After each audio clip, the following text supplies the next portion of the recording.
Fala pessoal, tudo bem? Nós estamos aqui com mais um episódio do MGS Podcast e hoje o nosso assunto é sobre tecnologia. Estamos recebendo aqui o Matheus, né, da DevCo, agora, né? Repaginaram, né, a marca, e também o Bruno. Eu queria que vocês se apresentassem, né? Primeiramente, aí, contassem a respeito da ação de vocês aí dentro da empresa, né? E como funciona a trajetória, o que cada um faz, para o pessoal ficar por dentro aí. Bom, bacana. Vou me apresentar primeiro. Pessoal, satisfação, primeiramente, estar aqui compartilhando um pouquinho da nossa história, falar um pouquinho sobre a tecnologia, a transformação digital. É um assunto que está em ascensão aí no momento no Brasil. Bom, me chamo Matheus.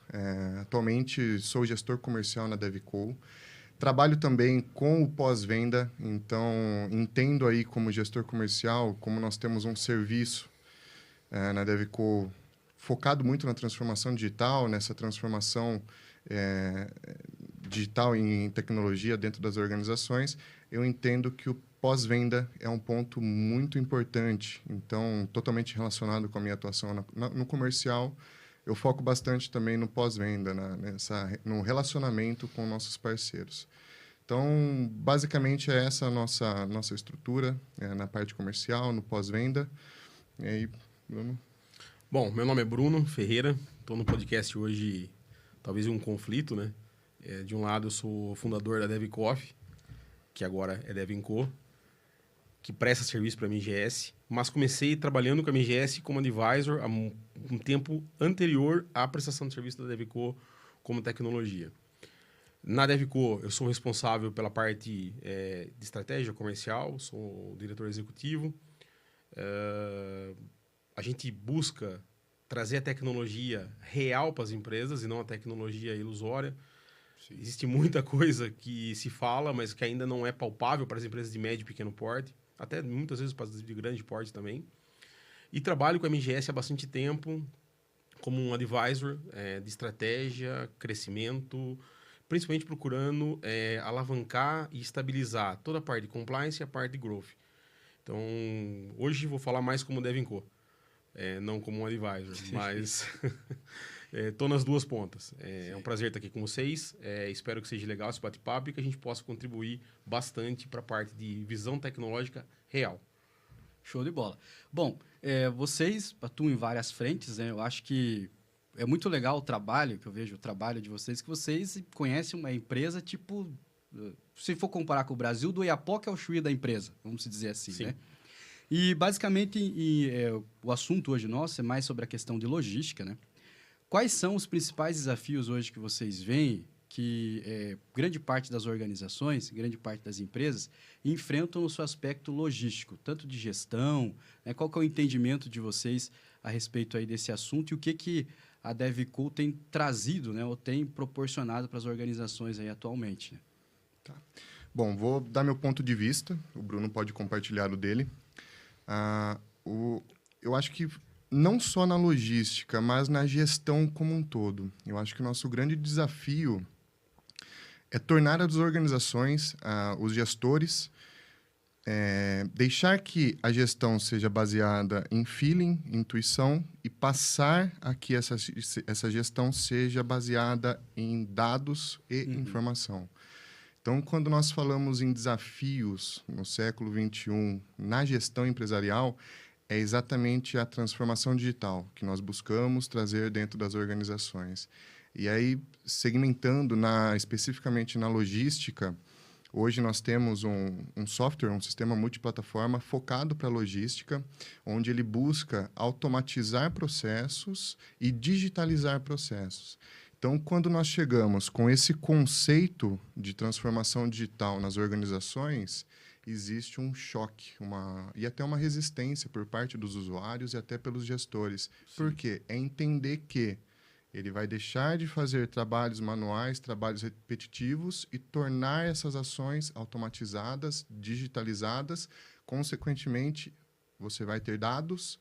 E o passo seguinte, com esses dados, você tem informação para tomar decisões estratégicas, enfim. Então, vejo que o maior desafio é exatamente trazer essa mudança, essa virada de chave dentro das organizações. Não só na logística, mas na gestão como um todo. Não sei se o Bruno compartilha dessa visão. Claro, eu acho que esse é o ponto mais difícil dentro das organizações como um todo, que a gente chama isso de silos, né? Existem silos de informações, existem silos também que são silos de processos.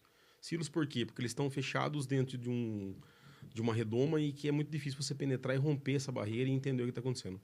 Eu trouxe uma imagem que pode refletir um pouco o que eu estou falando. Porque logística, quando a gente fala em logística, principalmente um sistema ERP, como que é uma proposta nossa, ela não é apenas a entrega. A entrega do material até o cliente é uma parte. A logística começa na compra. Sim. Só que para comprar, você tem que entender como você vai vender. E para você entender como você vai vender, você tem que entender o mercado que você está inserido. Uma vez que você insere essas informações dentro de um planejamento estratégico, dentro do planejamento global da empresa, você começa a absorver problemas que a gente tem no Brasil, que é relacionado... eu amo o Brasil, mas o Brasil é um país problemático com relação a toda a parte de estrutura logística. A gente que está no dia a dia, a gente sabe muito bem disso. Mas a gente começa a entender se esse material vem do Brasil, vai ser exportado, importado, no caso, né? E existe toda uma barreira cultural com relação a isso. Então, muitas vezes, a empresa acha que a logística simplesmente resolve com a entrega. E não, a logística começa na compra. A compra, por sua vez, está pautada no processo ou na criação de um forecast. E, com isso, você define o que você vai comprar, o que você vai produzir e o que você vai entregar. Então, a logística eu dividiria sempre em 3 fases. Eu dividiria na fase do planejamento, na fase da aquisição e transformação e depois a entrega. Essa imagem que eu trouxe, ela mostra muito bem o que a gente está vivendo hoje. Então, se a gente pensar, nós estamos num ambiente que está saindo do ambiente VUCA e indo para um ambiente BANI. Por que saindo do VUCA para o BANI? Cada vez mais os processos são incertos, a gente tem cada vez mais dificuldade de entender a dinâmica desse mercado, desse panorama, desse mercado globalizado. É cada vez mais complicada e instável. E cada vez mais você tem um mundo plano. Cada vez mais você tem um mundo onde as barreiras alfandegárias ou todas as barreiras que antigamente te protegiam não acontecem mais. Uhum. Com isso, as organizações em si, elas têm que pautar o seu ciclo de vida, que é o que está demonstrado dentro dessa imagem, pensando numa gestão multidimensional. Não basta mais olhar a logística como um ponto principal. Ela é um ponto principal, mas a logística acontece lá na aquisição do material. Sim. E, consequentemente, isso tudo está impactado ou está sendo acelerado pela era digital. Eu costumo falar que a gente não vive mais uma era de transformação digital. A gente vive uma era de transformação digital cultural. Por quê? Você tem que mudar a cultura para poder permitir a entrada da transformação digital. Quando você tem essas 3 correlações, aí sim, você vai entender e vai ter que ver todas essas partes dos 5 V's da informação: volume, velocidade, veracidade, e assim por diante. E isso vai te criar uma necessidade de ter processos de digitização e digitalização para que você possa gerar um risco menor e, principalmente, quando a gente fala que é criar oportunidade sistêmica. Bom, traduz isso para dentro do software e para dentro da logística. Quando a gente decidiu criar o Devlog, que é hoje um software que recebe toda a lista de embarque do material e que ele vai coordenar a entrega desse material roteirizando e otimizando toda a parte de ou por quilômetro rodado ou até mesmo por tempo e acompanhar todo esse processo, nós percebemos 2 grandes problemas. A gente também tinha que gerenciar a coleta e não só a entrega, porque muitas vezes a coleta tinha que buscar o material no porto ou material em determinado lugar para poder entregar. Então, o material que ia buscar no porto ia chegar na empresa, ia produzir para depois entregar. Então, não bastava só entregar, tinha que coletar, tinha que otimizar a rota e também tinha que transformar esse processo bem simples, por exemplo, de assinar o canhoto eletrônico no processo digital do canhoto eletrônico. Antigamente você assinava o canhoto da nota, hoje a gente tem toda a parte de canhoto eletrônico assinado. Então, o desafio da logística, eu acho que ele é um desafio que passa por todos os outros desafios que as organizações passam hoje, que é a correlação entre ambiente, macroambiente, que muitas vezes a gente não consegue dirimir os riscos, a gente tem que conviver, a gente tem que mitigar esses riscos. Passa pela cultura nova das organizações, que tem que ser uma cultura mais analítica e multidimensional, e passa, óbvio, não tenha dúvida, pela influência da era digital. Então, acho que essa é a minha leitura, e é isso que a gente pauta hoje nas criações de produtos, principalmente nas funcionalidades do ERP. Bacana. Eu acho que uma coisa que vocês falaram, assim, que é interessante, que eu vejo muito dentro das empresas, é a cultura do feeling, né? É a pessoa, ela apontar o dedo para a estrela e dizer, poxa, vamos fazer isso porque... Eu acho que é assim, aprendi assim. Exatamente. Cheguei até aqui, foi bem, tô grande, cresci. É assim, deu certo até hoje. Exatamente. Até hoje, né? Exatamente. Até tem uma imagem depois que a gente, no finalzinho, em algum momento a gente pode plotar ela aí, que mostra um cara muito importante, um pensador brasileiro hoje, chama Ricardo Capla. Para mim, um dos caras mais importantes quando a gente fala em cultura analítica. E ele fala sobre a escalada data-driven. E eu fiz uma releitura dela e eu acredito nisso. Você tem uma escada. Então, muitas vezes você tem a cultura do feeling como principal ponto, mas também tem a cultura do silo. Então, onde ninguém quer passar informação por medo de perder as coisas. Sim, exatamente. Então, chegou até aqui. Mas lembra, a gente deve lembrar que até aqui não é o que nós vamos viver para frente. O mundo mudou. O macroambiente mudou. Nós estamos saindo de uma era VUCA para uma era BANI. O que é isso? A gente tem estabilidade, a gente tem um monte de coisa que tem sido mudado. E a velocidade hoje da informação, o volume e essa veracidade impacta totalmente no dia a dia. E só para o pessoal entender, assim, tá? Porque algumas pessoas, às vezes, quem sabe não está assistindo, que está assistindo aqui o nosso podcast, quem sabe eles não entendam. O que é o VUCA e o que é o BANI? Só para exemplificar. O VUCA é a era que a gente está viveu até tempos atrás. De uma forma muito simples, a gente entrar na parte técnica. A gente já tinha um mundo bastante volátil após a Segunda Guerra. Sim. Mas essa volatilidade, essa incerteza que existia, ela tem sido trocada por algo que é muito mais complexo. É uma mudança de ser complexo, ok, mas tem sido cada vez mais incompreensível e difícil de prever. Antigamente você olhava dados passados e os dados passados te mostravam uma visão clara do que poderia acontecer no futuro. Sim. Hoje, os dados passados são uma das partes que podem te dar o caminho, mas não é o todo como antes. Por quê? O mundo tem se tornado incompreensível nos métodos que tem trabalhado. O ambiente mundial, tá aí. Acabamos de estar vendo agora a queda da Síria. Quando a gente imaginava que a Síria, há 3, 4 semanas atrás, poderia perder a dinastia. Perdeu. E de uma forma muito rápida. Então, a diferença do mundo VUCA para o mundo BANI é sair de um paradigma volátil para um paradigma que é totalmente incompreensível e que muitas vezes a ansiedade tem se tornado o principal problema para decisões errôneas. Então, repara, é muito parecido, mas é totalmente diferente. Aqui a gente tem volatilidade. Volatilidade, você consegue trabalhar de uma forma para mitigar esse risco. Aqui você não tem mais volatilidade. Você tem a volatilidade substituída por incompreensibilidade e, na outra ponta, complexidade do ambiente mundial, do macroambiente, vamos chamar, e também a ansiedade como catalisador para tomar decisões muitas vezes erradas. Bacana. Então, acho que, assim, tecnicamente, é um pouco... Poderíamos discutir horas sobre isso. Mas eu acho que Mas por só pra 20... resumido é isso. É que às vezes alguém está assistindo a Sim, gente sim. e não sabe esse contexto do conceito, né? Sim. Traçando um paralelo, é um outro conceito, um outro ponto de vista, mas são as revoluções industriais. Por exemplo, nós estamos passando agora pela 5ª Revolução Industrial. Então... na década de 60, 70, nós estávamos passando pela 3ª Revolução Industrial. O que seria essa revolução? É exatamente a digitalização, a mecanização de manufatura, por exemplo. Na 4ª Revolução Industrial é quando nós começamos a ter aí a conectividade, globalização. Então, é quando nós começamos a descobrir essa inserção de dados e interpretação de dados que se tornam informações. A 5ª Revolução Industrial, que é um conceito que está sendo discutido agora em 2017, 2018, ela se trata exatamente da gestão, de usar esses dados, essas informações a favor da gestão. Então, quando nós falamos de uma Revolução Industrial 5.0, nós falamos, consequentemente, de uma sociedade 5.0. O que seria essa sociedade 5.0? É exatamente o que o Bruno vem falando, que é uma sociedade que usa a tecnologia a seu favor. E aí estamos falando de inteligência artificial, data, enfim, E, Samuel, a gente tem um problema grande aí, que muitas vezes as pessoas acabam deixando de lado, mas que é muito importante. Nós, nesses 5 Vs da informação, um dos pontos importantes é o volume. Nós temos muita informação hoje em dia. Vamos voltar para trás. É óbvio que a gente tem que pensar de uma forma muito sistêmica. dados, simplesmente dados, não são informações. Quando você tem dados que você consegue interpretar, eles são alguns dados interpretados que vão constituir uma informação. Só que ele só vai ser uma informação verídica e que gera algo para a tua empresa se você conseguir agregar valor a eles.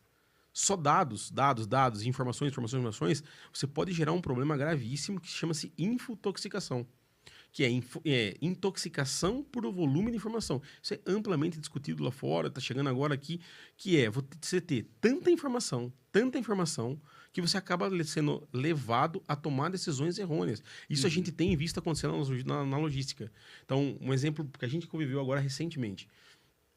Até um tempo atrás, uma empresa A, não posso falar o nome, ela não tinha o processo de roteirização automatizado. Então, como que era feita a roteirização das entregas dela?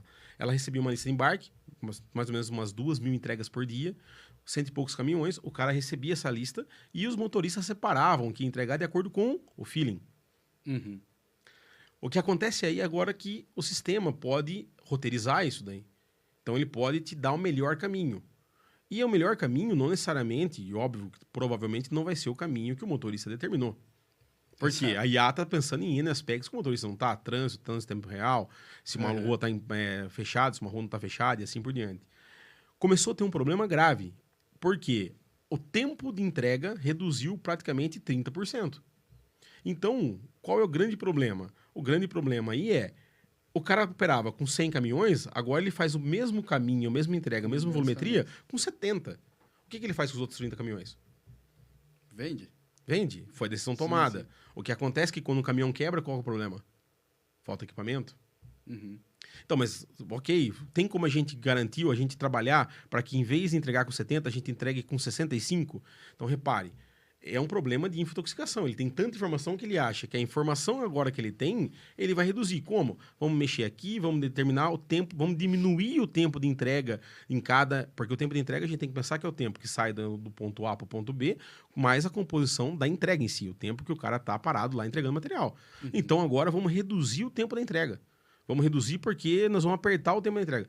Essa é uma decisão errada, porque o tempo de entrega não está condicionado, por exemplo, a eu querer reduzir. Tem N aspectos. Então, se o cara vai descarregar com auxílio de algum equipamento, se o cara vai carregar nas costas, se o cara vai, dependendo do que o cliente chegar. Então, a informação, às vezes, leva a decisão errada, que é o quê? Reduzir uma frota e achar que eu posso, magicamente, ir no sistema, diminuir o tempo de entrega e, com isso, agora eu faço a entrega com 65 caminhões. Isso não é uma verdade. Então, esse é um problema grave aí. A informação demais, às vezes, te gera a interpretar de forma errônea. Ou achar que você vai criar um cenário que não existe. Trazendo para a prática e deixando mais didático para o pessoal entender. O que é uma infotoxicação? Você está no seu Instagram, hoje acontece muito, TikTok, enfim. Você fica 2 horas consumindo conteúdo, vendo vídeos. Se ao final disso eu te perguntar o que você absorveu, você não vai lembrar do vídeo que você assistiu, você não vai lembrar, você foi infotoxicado. Então, é exatamente isso. Você consumiu dados, mas você não transformou esse dado em informação. E eu acho que isso vai ser cada vez mais acelerado até com a IA. A gente já vê, até na nossa área, né? Muitas vezes o cara vai ter que fazer uma análise e ele tem os números para analisar, só que ele prefere jogar isso no chat GPT e perguntar para o chat GPT. Eu acho legal isso aí. Só que ele tem que saber se o que o chat GPT está respondendo para ele é real. Tá certo, exato. E muitas vezes não é. Às vezes ele está também criando um cenário. Eu até trouxe uma imagem aí, que é essa daqui que está plotada na tela, que mostra... isso eu discuti longamente agora no curso que eu fiz na USP. Foi tese minha na USP, que diz e mostra as correlações que a gente tem vividos hoje no ambiente organizacional. Sei que nós estamos falando de tecnologia e logística, só que quando a gente fala de tecnologia e logística, passa por todos esses ambientes aí. Tecnologia, ela é meio, ela não é fim. E logística, muitas vezes, também é meio. Em alguns momentos, óbvio, ela é fim. Mas muitas vezes ela é meio. Então, quando a gente tem uma empresa em si, a gente deveria enxergar uma empresa como está na tela. Uma empresa é composta por políticas e ambiente. Políticas e ambientes criam as diretrizes dessas empresas. Consequentemente, essas diretrizes que foram criadas, elas vão ser impactadas diretamente pelo fator interno e externo e, consequentemente, pode alterar ou pode fazer com que você reveja os seus objetivos. Então não adianta eu querer entregar com 65 caminhões se não é possível entregar com 65 caminhões. Uhum. Vamos pegar um caso da MGS em si. A MGS não tem caminhões para entrega porque ela usa logística. Então, um dos grandes problemas da logística, por exemplo, no caso da MGS, está no fator externo. A MGS tem ingerência ou gerência sobre a transportadora? Não, ela pode analisar se o problema está demorando, se o problema está ocorrendo na transportadora e trocar. Mas ela tem que ter dados reais para isso. Uma das brigas nossas da MGS recente, qual é? Controlar a saída do material com balança. Por quê? A gente precisa garantir que esse material que está saindo seja o peso real. Porque nós faturamos em peso. Uhum. Então, ele está totalmente interligado com uma coisa na outra. E quando você pega objetivos e olha que, para mim, quando a gente fala em transformação cultural, quando a gente fala a gestão, que eu falo para o Matheus muito isso, do mesmo jeito que a gente está indo para a Revolução Industrial 5.0, a nossa gestão já é 5.0. Nós não estamos indo, ela já deve ser. Então, consequentemente, nesse espectro, as pessoas estão no centro de tudo. Então, consequentemente, objetivos impactam pessoas que precisam de competências e habilidades para quê? Para que criem processos e procedimentos que alimentam as políticas, que, consequentemente, geram diretrizes e assim por diante. Isso é uma correlação, é um ambiente isso. E se você olhar nas caixas externas ali, é o que cada ponto desse deve atingir. Então, quando a gente olha a política e olha o ambiente, a gente tem que padronizar, sistematizar, modelar e ter resultados chaves.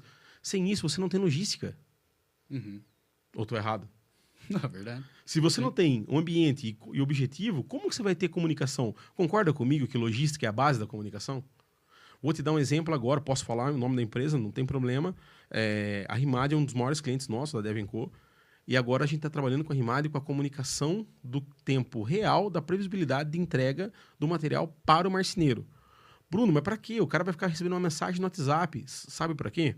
Te explico. Das, sei lá, 30 e poucos % dos itens de não entrega de um determinado material, acho que o número é 40, se não me falha a memória, eram relacionados a o cara chegar para entregar a chapa de MDF e o marceneiro está almoçando. Ele tinha que esperar 1 hora para poder voltar a entregar. O que 1 hora dessa impacta na cadeia logística? É gigantesco. Pode gerar uma entrega errada, pode gerar uma demora na entrega, pode gerar uma hora extra, pode gerar N aspecto. Agora, quando está chegando o momento de entregar o material, a gente manda um aviso no WhatsApp. Prezado X, em X momento, em 10 minutos, o caminhão está aí para entregar o material. Isso reduziu drasticamente o problema da não entrega, com uma simples mensagem no WhatsApp. Então, isso tem a ver com comunicação.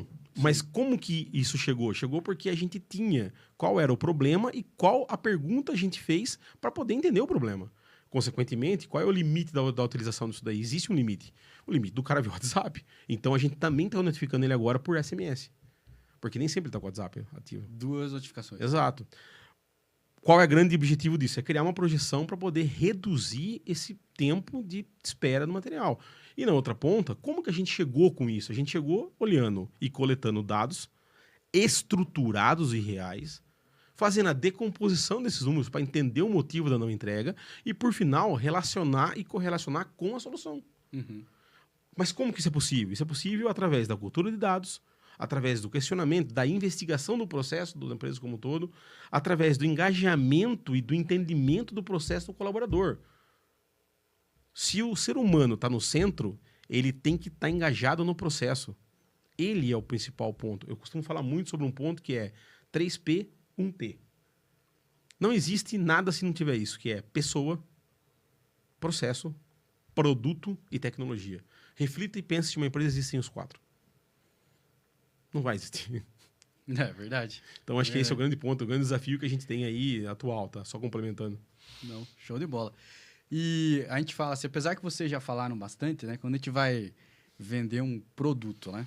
Que nem eu vou vender um tarugo de nylon. Eu vendo, na verdade, eu não vendo o tarugo de nylon. Eu vendo a transformação que aquele tarugo vai trazer para a indústria ou para o processo do meu cliente, né? Sim.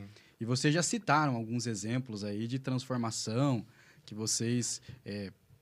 além da MGS, né, desde quando o software de vocês adentrou dentro da empresa, trouxe uma transformação gigantesca de cultura, de pensamento, da forma de lidar com as coisas, com os processos. E quais são as tendências, assim, vocês que são da tecnologia aí? Tá? A gente tem visto tanta coisa acontecendo aí, vocês que estão dentro daquele ambiente, eu que estou fora, eu vejo pela internet, né? Ali pelo Instagram e tal, o Elon Musk fazendo um robô, fazendo o foguete voltar de ré, esse tipo de coisa. Quais são as principais tendências que vocês veem aí na parte de tecnologia, né?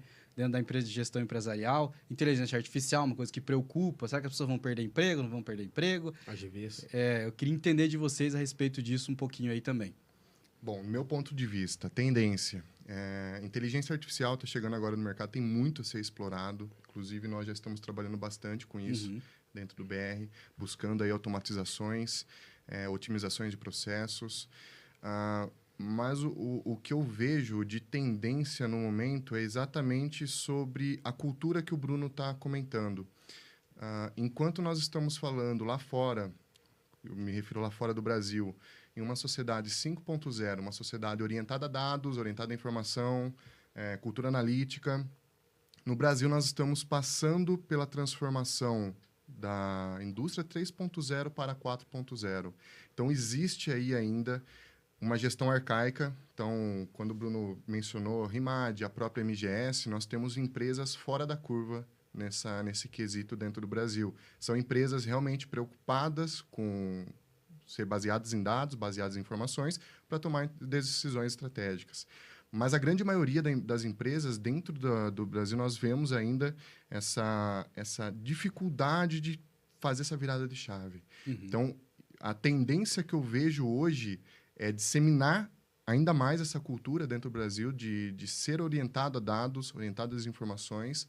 Resumindo, sociedade 5.0. Então, a tecnologia tem muito a evoluir, a avançar, principalmente agora com essa questão de inteligência artificial, mas eu vejo que, culturalmente, nós temos muito mais que evoluir no mercado ainda. Bruno, se quiser... A MGS é uma empresa que está à frente das outras. Não porque eu participo da MGS há bastante tempo, mas a MGS sempre pensou fora da caixa. Quando a gente trouxe o RP para dentro da MGS, um dos grandes desafios que o Fábio colocou para nós era controlar que cada barra de produção tivesse uma identidade única e fosse feita uma traçabilidade, um tracking de tudo o que aconteceu com ela.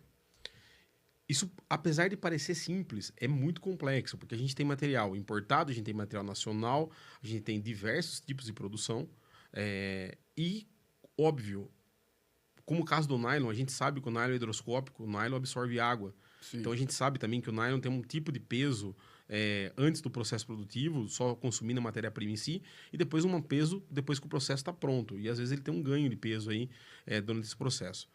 Então, quando a gente olha toda essa necessidade, esse escopo de projeto, nós fomos obrigados a repensar a forma que a gente iria trabalhar em MGS. E isso agregou muito, não só no processo da MGS, mas também no processo do RP e, consequentemente, no processo logístico. Sim. Então, hoje, por exemplo, dentro da MGS, a gente tem uma cultura de qualidade e uma cultura de transparência no processo produtivo que eu raramente vi em outros lugares.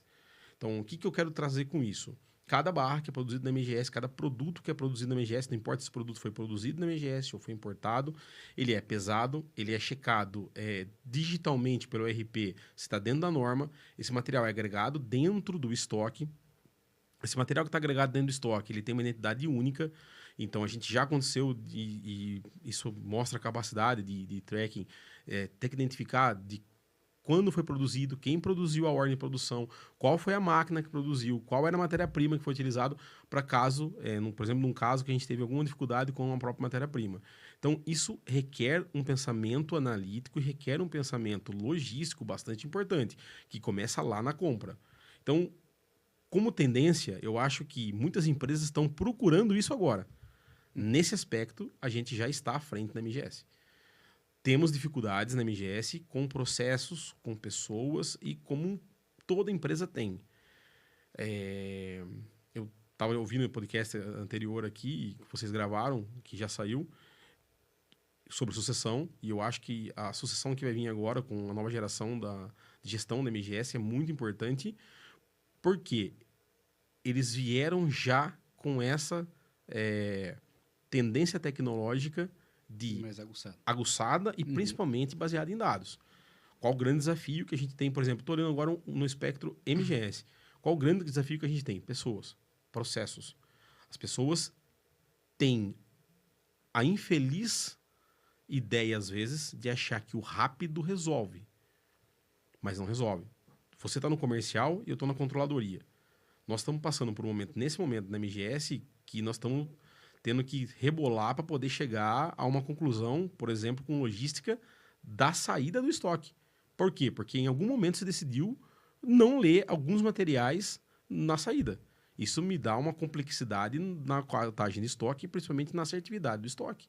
Sim. Então, repara, numa decisão rápida, vamos resolver o problema, gerou um problema que agora a gente vai ter que inventariar e contar o estoque todo. Mas não tem outra forma. Por quê? Quando a gente pensa no slide anterior, quando a gente pensa em processos e procedimentos, quando eles são rompidos, ou quando eles são quebrados, ou quando eles são burlados pela própria cadeia gestora, ou por as pessoas que estão na responsabilidade de implementá-los, geram problemas graves que impactam na empresa como um todo. Qual é o impacto hoje que a gente tem da logística no processo da MGS? É grande.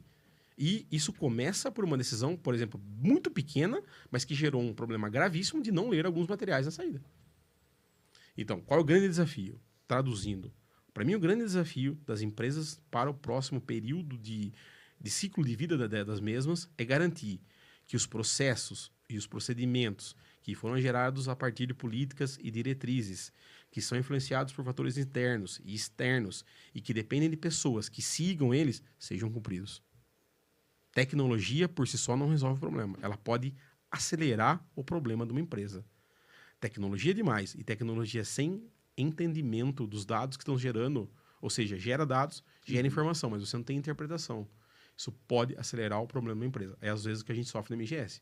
A gente tem BI, a gente tem IA, a gente tem tecnologia, a gente tem cultura de dados, a gente tem processos, a gente tem procedimentos, a gente tem um monte de coisas.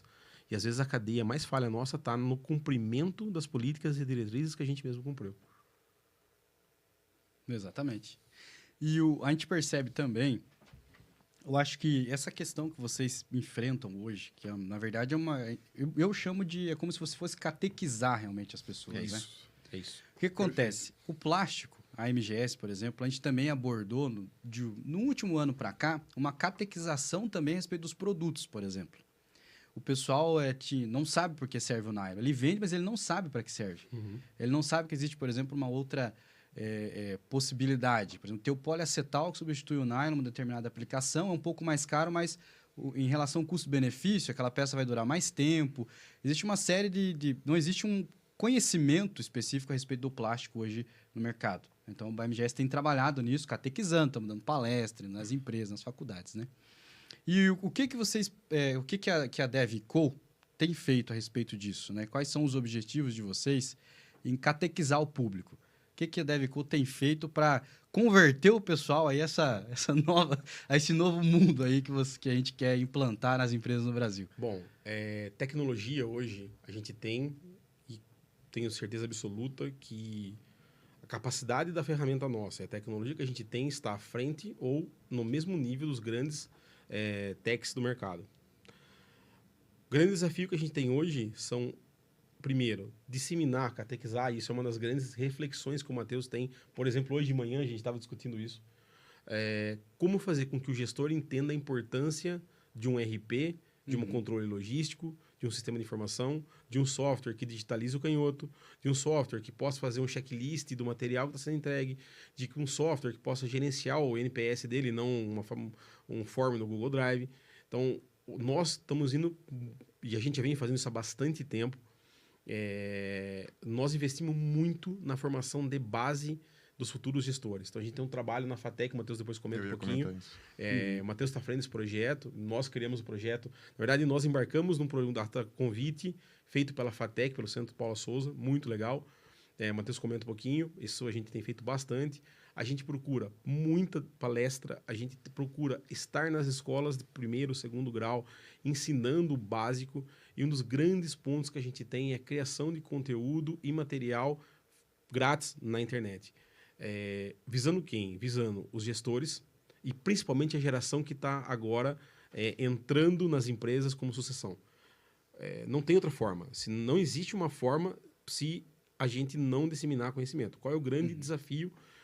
Embora a gente tenha feito tudo isso, é o conceito do lifelong learning. As pessoas aprendem e esquecem que elas têm que continuar aprendendo no resto da vida. Então, lifelong learning. Eu sou obrigado a aprender, desaprender, reaprender, a desistir disso. Então, aprendo, desaprendo. Não tem outra forma. Só que muitas vezes se esquece isso. Então, do mesmo jeito que a MGS está procurando o caminho que é disseminar conhecimento e disseminar informação, é o que a gente tem feito. O problema, muitas vezes, é esse conceito das pessoas. Quer comentar um pouquinho da FATEC? Quero. Acho que é um negócio bem legal. Bom, resumindo, bate-papo até aqui. Quando nós falamos em transformação digital, temos pessoas ao centro dela. Como resolver essa questão de cultura, cultura empresarial, cultura na gestão, cultura de dados, como resolver isso? Vamos na raiz, no ensino. Então, a gente participa de um projeto hoje, chama Projeto AMS, junto ao Centro Paula Souza. Então, nós estamos tanto nas ETECs quanto nas FATECs. Basicamente, somos tutores dos alunos do ensino técnico. Então, o aluno ele entra no ensino médio e técnico, nós acompanhamos a jornada desse aluno e influenciamos ele na grade curricular que ele terá durante o curso com conteúdos voltados a esses temas que nós estamos falando aqui. Então, isso, a partir do ensino médio técnico, automaticamente ele se formou no técnico, no médio e no técnico, ele já está inserido no ensino superior, que seria a FATEC no caso. Então, nós temos um acompanhamento de 5 anos com esses alunos, são 5 anos que nós estamos junto dos professores, colaborando com conteúdos, basicamente somos tutores desses alunos. Qual que é a ideia? Hoje nós temos um déficit de gestores na empresas baseados nesses conceitos e nós, como DevCo, temos um déficit de pessoas com esse conceito para atender esses gestores. Então, nós temos 2 frentes, focamos nessas 2 frentes. Esse aluno que nós estamos auxiliando no ensino dele, ele pode ser um colaborador da DevCo amanhã, como também ele pode ser um gestor que vai ser atendido pela DevCo. Exatamente. Então, foi uma forma que nós encontramos de... Poxa, como resolver essa dificuldade que nós temos de transformação no Brasil, de introduzir esse assunto, esse tema aqui no Brasil? Cara, vamos na raiz, é o ensino. Então, essa foi uma das formas, eu acho que genial, vem dando muito certo. Nós estamos no projeto há 3 anos. 3 anos, junto desses alunos. Daqui 2 anos, nós vamos ver a primeira turma se formar. E, cara, é muito gratificante. Espero que eles sejam os gestores e os nossos colaboradores, colegas de trabalhos que vão se formar no dia de amanhã. O que acontece é que isso custa. E muitas vezes as empresas, a gente quando começou, eram 3 empresas, né, Matheus? E, se não me falha a memória, tá só nós no projeto agora. Sim, é só nós. Então, isso custa, porque eu tenho que deslocar profissional, eu tenho que ter pessoas para atender, Mas eu acredito muito nisso. Participamos agora, do final do ano passado, de um evento da FATEC, e eu falei isso, eu repito aqui, eu faço isso porque eu acredito nisso. Eu acredito que sem conhecimento, sem disseminar esse conhecimento, nós estamos criando um problema de amanhã. Eu tenho um lema na DevCoff muitas vezes que eu falo assim, cara, isso aí é o problema nosso, geralmente eu falo, esse é o problema meu e de alguém de amanhã. Esquece esse hoje, vamos deixar chegar amanhã, a gente resolve. Sim. Esse eu não posso esperar chegar amanhã. Porque quando chegar amanhã, eu vou demorar mais 3, 4 anos para formar essa pessoa. Então, quando a gente olha o processo da logística, é o mesmo. Se você hoje não trabalhar os pontos deficitários da tua empresa na logística e a tecnologia é uma forma de você mitigar isso, você não vai conseguir entregar. Só que a logística, talvez você consiga resolver de uma forma mais rápida. Só que, muitas vezes, o problema da logística aconteceu porque a pessoa que estava fazendo o processo logístico não entendeu que a logística não é só a entrega. Ela está na coleta, ela está na formação do forecast, do planejamento estratégico e assim por diante. Então, eu até trouxe essa imagem aí. Se a gente pensar e olhar ela na tela, ela mostra muito isso. Quanto mais você sobe na cadeia e na escada, e vamos chamar nessa escalada analítica, nessa escalada data-driven, eu chamarei isso de uma escada analítica, quanto mais você sobe nesse pensamento analítico, mais complexo é, porque você está trazendo na vertical. Porém, ela mais gera benefício e resultado. Onde eu quero trazer isso daí? Não é fácil você romper a primeiro degrau ali, que é o que a gente chama da fase inicial. Se você olhar, é uma fase centralizada das empresas. Quantas empresas têm descentralização de comando? Eu tento praticar isso na própria DevCo. É fácil? Não. Nós temos tentado fazer isso muito na MGS. E a gente tem conseguido até um certo ponto. Mas chega um ponto que não dá. Isso envolve um processo chamado transparência. E esse é o principal pilar da logística. Seu cliente precisa saber que está atrasado o material. Seu cliente precisa saber que o material está parado na transportadora. Nós temos um caso emblemático que nós dois atuamos, até brigamos, se você lembrar. Nós fizemos uma call, eu briguei com você. Acho que a única vez que eu briguei com você. De um material que ficou parado na transportadora quase 2 meses. E a decisão era não trazer o material de volta por causa de um frete de R$1.500. Você lembra disso? E o valor do material era um valor de quase R$30 mil. Eu briguei com todo mundo, autorizou trazer, o material chegou e você vendeu o material de novo. Então, onde está o problema aí? Está em você? Não, acabei brigando com você porque eram nós dois envolvidos. Mas o problema está na cadeia de comando. Como ninguém viu? Como não tinha um processo criado para checar isso? Trabalhamos na origem para criar e tentar mitigar esse processo. Mas talvez pode acontecer de novo. Então, o que eu quero trabalhar? Se você trabalha essa escada, e ela não é fácil, ela não se faz em 1 ano, 2 anos. Isso é um lema, isso é uma cultura, isso é um negócio que tem que transcender a cultura e o pensamento atual, que é o quê? Eu centralizo, eu conecto os setores das empresas, eu crio uma gestão colaborativa, eu crio uma gestão descentralizada. Isso gera um sistema orgânico de tomada de decisões e apoio e, consequentemente, gera uma decisão que está pautada em dados e não no feeling. Não vou fazer isso porque eu acho. Não tem mais acho. É o dado, é a informação e, no final de tudo, é a tomada de decisão correta. Então, se você olhar isso daí, eu não vou entrar... Isso poderíamos discutir 2 horas isso.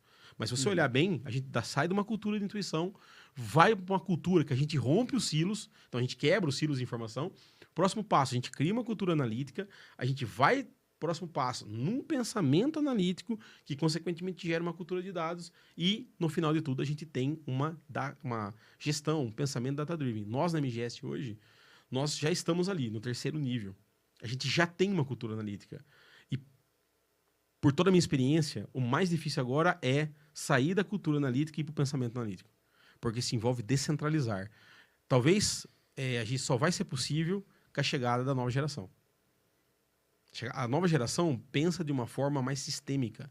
A nova geração pensa de uma forma que quer muito mais gerir do que fazer, e está correto. A geração antiga, ela quer fazer, mas ela não quer gerir. Então, hoje, nos grandes desafios que a gente tem, e o Fábio, para mim, hoje é um dos caras mais inteligentes que eu já conheci na área de plástico e na área comercial em si. É um cara que consegue conectar muito rápido tudo. O Fábio não abre e-mail. Discutir um gráfico com o Fábio é mais difícil, porque ele não quer perder esse tempo. Mas por que ele não quer perder esse tempo? Porque ele já tem o feeling. Mas a gente tem que lembrar que o Fábio viveu isso. A nova geração vem vindo e não tem esse feeling. Nós vamos exigir da nova geração que faça dessa forma? Eu acho que está incorreto e seria muito antiético da nossa parte. Então a gente tem que dar subsídio para que a nova geração tome decisão baseada em dados e não no feeling. Um exemplo idiota. Nós dois estamos na MGS há muito tempo. Eu não sei regular a temperatura de uma máquina. Você sabe regular uma temperatura de máquina? Mais ou menos. Mais ou menos. Então, mas veja, é mais ou menos. O Fábio tem decor com o que faz em cada máquina. Qual que é o grande desafio nosso, por exemplo? É garantir que esse conhecimento dele seja passado. E a mesma coisa acontece na logística. Na logística deu todo um rebustaio agora recentemente, porque pessoas tinham o processo aqui, mas não estavam seguindo na prática o processo desenhado. Então, acho que esse é um grande desafio. Essa escalada data-driven, ela tem um benefício, que é, quanto mais você percorre ela, mais descentralizado a decisão é, mais transparente é a decisão. Para mim, a palavra-chave hoje em tudo, e na própria logística, chama-se transparência. Show de bola. Bom, a gente está caminhando para o fim aí, né, do nosso podcast, uma conversa bem produtiva, né? E eu queria, assim, que vocês deixassem um recado, uma mensagem, tá? Vocês são os responsáveis pela catequização. Vocês vão trazer transformação para a vida das pessoas, né?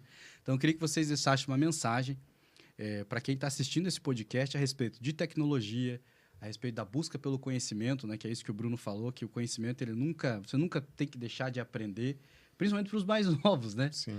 A gente vem uma geração, agora eu tenho escutado bastante falar a respeito das gerações, né? Da diferença entre as gerações, percepção de mundo e tal. Eu queria que vocês deixassem uma mensagem, né? Aí também apresentassem a empresa de vocês, o Instagram e tal. A gente sabe o merchan, né? Vendo aí a ideia, né? Só um complemento aí, antes da gente fazer esse approach final. O hard skill tem se tornado menos importante do que o soft skill. Nós dois trabalhamos muito a cabeça e a forma da recrutamento e seleção pautado no soft skill.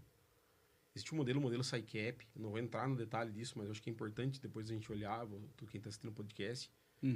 Antigamente a gente falava muito no capital intelectual. Eu sei que o Matheus está cansado de ouvir isso, porque eu prego isso, a minha forma é um processo de caracterização. Antigamente você tinha um dos grandes ativos das empresas, que eram os brands, as marcas, os ativos. Depois passou a ser o capital intelectual. Óbvio que continua sendo também. Mas hoje um dos grandes ativos das empresas é o capital psicológico. E para ter capital psicológico, você tem que trabalhar muito bem as soft skills. Hard skills, você consegue treinar e introduzir. Soft skill é um processo que não é de um dia para o outro. Então, acho que esse é um ponto importante aí nesse complemento que a gente vai fazer. Matheus, vai. Bom, manda a sua mensagem de vida aí. Cara, minha mensagem é... o hard skill é muito importante, todo o conhecimento técnico em relação ao assunto, eu acho que andam em paralelo, mas eu concordo totalmente com o Bruno. Soft skill hoje é um dos pontos muito importantes, o capital psicológico, comportamental. E a minha mensagem para gestores, geridos, pessoas em geral. Nós pregamos a palavra da tecnologia, da ascensão da cultura analítica, mas essa nossa palavra é sempre com pessoas no centro dessa transformação, ou seja, é o principal ativo nessa transformação. Então, se você não tem um gestor qualificado, tanto com hard skill, soft skill, e um gerido qualificado, a engrenagem não vai rodar. Então, gestores, olhem com atenção nesse ativo que você tem em mãos, que são as pessoas, e geridos, foquem muito em estudar tanto os conceitos quanto os pontos principais que você deve desenvolver pensando em soft skills. Acho que relacionamento, comportamento, enfim, é um dos pontos mais importantes resumindo tudo que nós falamos aqui na mesa, é um ponto que vai se destacar bastante. Então, acho que a minha principal mensagem é essa. Apesar da gente trazer muito tecnologia, dados, informação, o ponto principal, pessoas. É o principal ativo de tudo. Show de bola. Eu acho que eu resumiria esse bate-papo, que foi muito legal, em algo que eu já falei aqui. O processo é 3P1T. É processo, produto, pessoas e tecnologia. Tecnologia, ele é uma forma de interligar os três. Não existe processo se não existe pessoas. Pessoas e processos conduzem a criação e produção de um produto que pode ser acelerado, catalisado, que pode ser gerido, não estou falando que é, através da tecnologia. Tecnologia por si só não serve para nada. A tecnologia por si só, ela é algo abstrato. A tecnologia aliada a um produto, ela pode fazer uma transformação enorme. Então, porém, ela precisa de pessoas. E para ter qualidade, logística, para ter a ascensão, acho que a palavra que você falou é bem importante, a ascensão, até mesmo numa cultura, e transcender esse processo atual que a gente está para uma cultura multidimensional, eu acho que essa é a palavra bastante importante aí que eu quero deixar. Tem que haver uma cultura multidimensional, a gestão... ela tem que ser multidimensional, a gestão não pode ser mais como era antes, no feeling, a gestão não pode ser mais, era assim, vamos fazer. Precisa desses 4 elementos. Esses 4 elementos têm um poder de fazer uma alquimia gigantesca. Eles transformam empresas, eles transformam os processos, eles transformam pessoas, eles transformam a própria tecnologia, eles transformam produtos e, consequentemente, criam valor. Não existe nada mais importante do que gerar valor. Dados ou informações que não geram valor não tem valor. Exatamente. Se geram valor, tem sim. valor. Essa é a palavra final. Tudo que a gente faz tem que ser uma busca pelo valor. Valor para o teu cliente e valor para o teu negócio. Se o teu cliente enxerga valor, ele não enxerga preço. Se o teu cliente enxerga só preço, provavelmente você vai ter um problema gigantesco em algum momento. Porque alguém vai entrar no mercado, e a gente sabe quais são os potenciais entrantes, que vai fazer melhor que nós, ou de uma forma mais barata, ou com uma qualidade melhor, ou pior, e vai nos incomodar. Mas quando você tem valor, o teu cliente não compra só o produto, ele compra o serviço. A gente não abordou esse tema, mas é um tema que a gente deveria estar muito pautado também, que é o produto como um serviço, que é o Product as Service. O cliente teu consome o produto como uma parte, mas o que ele quer é o serviço teu. É o serviço teu de entrega, é o serviço teu de venda, é o serviço teu de suporte, é o serviço teu de aplicar o melhor plástico naquele elemento e assim por diante. Eu acho que essa é uma visão que a gente tem que ter bastante importante aí. Vou aproveitar a brecha que o Samuel deu, fazer um merchan aí. Acho que nas redes sociais nós somos muito ativos em tentar humanizar esse conceito, esses temas e tentar trazer isso de uma forma mais didática para o público. Então, sigam nossas redes aí, devco.br no Instagram. No canal no YouTube também nós divulgamos bastante palestras nossas, workshops. Então, a gente está sempre preocupado em divulgar esses conceitos, que é mais na finalidade de catequizar. Eu vou usar bastante essa palavra. É mais buscando essa ideia mesmo de catequizar o público em relação a isso, porque a gente sabe da dificuldade que existe hoje. Então, nós estamos aí bem ativos nas redes, tentando disseminar essa palavra. Acho que é isso. Show de bola. Bom, queria agradecer ao Bruno e ao Matheus. Pô, que papo top, hein, cara? Rapaz do céu. Eu que agradeço, Samuel. Muito bacana, legal. Obrigado. Queria agradecer você também que acompanhou aí o nosso podcast. Siga-nos aí nas redes sociais, a MGS Plásticos de Engenharia no Instagram, no LinkedIn e no YouTube. Fique por dentro dos nossos conteúdos. Muito obrigado aí pela sua presença. Obrigado, Samuel. Valeu, pessoal.